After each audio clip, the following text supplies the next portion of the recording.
What's up guys, welcome to a new video by Reviews on Anything. My name is Peter and today we're having a look at a jigsaw. This is the BOSCH PST 650 PE, as you can see.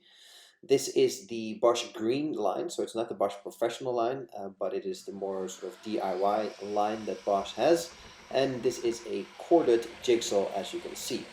Now, it is not the newest, latest and greatest from BOSCH. This is actually a jigsaw I borrowed from my neighbor for a small sawing job I had, but I thought it was worth having a look at it anyway.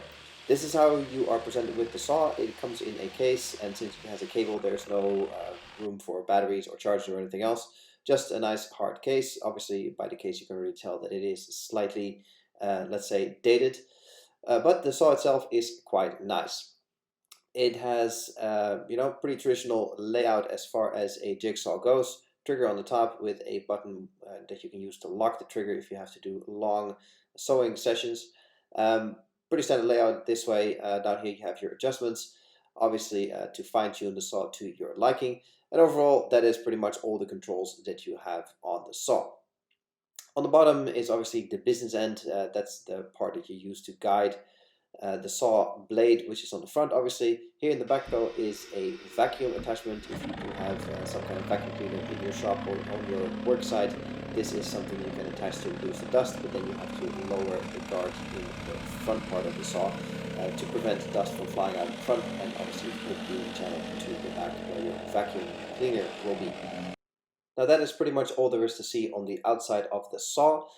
Good thing is that this comes with the Bosch SDS quick release system. You're going to need the T-shaped saw blades in this case, which allow you to pop them in and out very easily. This is what that looks like in practice on the saw blade itself, and putting it in really is as easy as just finding the correct spot and then click, it's in. You can see the little red plastic part pop on the end, on the top of the saw blade where it goes in. And then taking it out is pretty much just as easy. You crank it the other way and the saw blade will pop out just like that.